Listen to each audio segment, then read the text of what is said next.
That's right. If you have a reason to tell the AEC that you actually can't vote on voting day, you can go and pre-poll. Kate Chaney is the independent MP for Curtin in Western Australia and has been out on the booths this morning. Welcome to the program. Thank you very much, Patricia. First of all, what is your reflection on the passing of Pope Francis? Of course, that has been the reason politics has really almost been put on pause today. Yeah, I mean, he obviously was a great leader who really focused on protecting the vulnerable. And I think that's a message that has resonated worldwide. And there are a lot of people who will be very sad about his passing, whether they're Catholic or not, because I think we do need more of that compassion in a lot of our global discussion. So, you know, I'm sad to see his passing. Yeah. Now, you've been out on pre-poll today, day one. How did it go? Well, we're still in the middle of school holidays here, so it's been steady this morning, but I suspect that the volume of people passing through pre-poll will build this week and next week. I've had some great conversations, got lots of volunteers at the pre-polling booths, and it's great to see people coming through and getting started early. So I feel like it's on and we're ready for it. There are a couple of things I just talked to my panel about that I'd like to get your thoughts on. Of course, you were elected in, you know, a wave, the teal wave as it's been known at the last election. Lots of reasons why, of course, you were all elected and different reasons across your electorates, I acknowledge. But one reason was women being quite angry with the previous government and, you know, the so-called women's vote, if you could kind of homogenise it that way, was certainly activated around some of those issues. There's a news poll out today suggesting that Peter Dutton has an issue with women. Is that something that you've observed in the last couple of weeks of campaigning? Well, I don't think that a Peter Dutton-led Liberal government is doing any more for women than a Scott Morrison-led Liberal government did. And certainly there are a lot of people, a lot of women in my electorate who don't feel that the level of compassion or kindness that they would like to see in politics is reflected in what they see coming out of the Liberal Party. So that polling would not surprise me.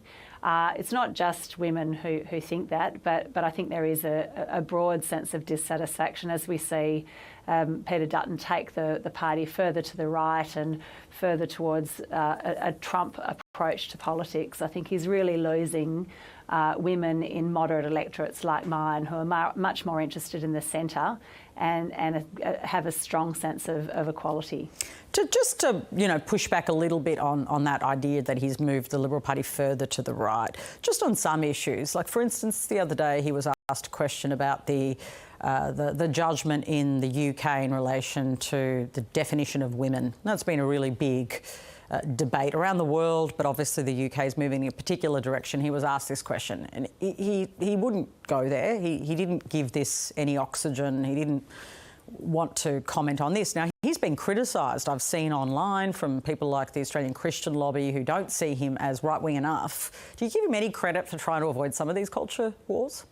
Well, I think it's great if we can all avoid these culture wars, and I think they are really a distraction from the big issues that we're facing, the long-term issues that determine the future of the country, rather than these short-term issues that aim to polarise people and create division. So I encourage any moves that move us away from culture wars and more to solving the big issues. Now, the other big policy offering, which of course affects your constituents because you're such a resources state, is the Coalition's gas policy. Are you getting a sense from your voters that it's a policy that they support? Well, I think there are a few special things about Western Australia. We do have amazing resources. We also have amazing natural features, and there is a strong sense that people want to protect nature, and also a broad awareness that as the world decarbonises, we need to have an economic base that continues to be prosperous. So that's what I hear from constituents here, is they want to know where are the jobs going to be in 10, 20, 30 years, and make sure that we're boldly moving towards that economy rather than holding on to the economy of the past. Do you get a sense about whether there is a minority government incoming? You obviously are being fiercely contested by the Liberal Party, who hope to regain your seat.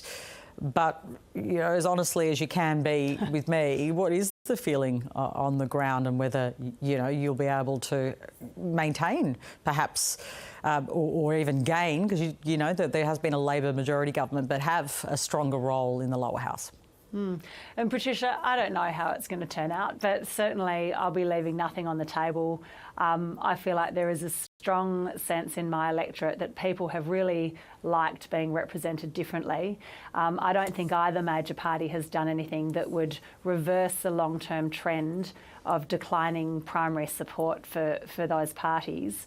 And I think people are really starting to come around to the idea that a balanced parliament may actually be the best chance we have to drive better long-term thinking and policy that's based on what we need rather than party ideology. So I certainly am getting good, strong signs from my community, but it's definitely going to be close.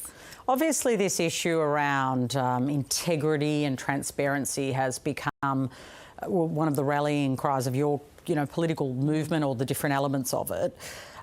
Today, Monique Ryan, who is another independent, not you, but has been asked questions by Sky News. She wouldn't speak to them, and it's been seen as a pretty negative moment perhaps for her for not speaking to the reporter trying to speak to her. Do you think that is damaging to the notion that Teal independents are transparent and welcome scrutiny?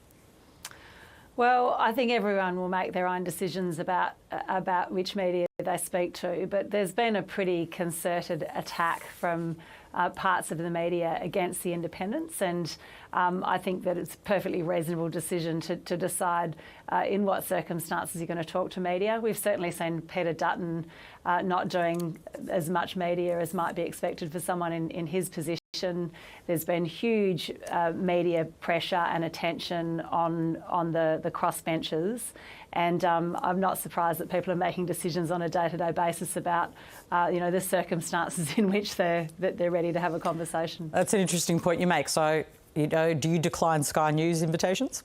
Oh, look, I've done plenty of Sky News in the past, and we make decisions at the time. There's a lot of media scrutiny, a lot of media interest in the campaign, which is understandable. My main focus is how do I communicate with the people here in my electorate who are my priority and who I'm accountable to. So that's what guides my decisions about media. Thank you so much for joining us, Kate Chaney, and I appreciate you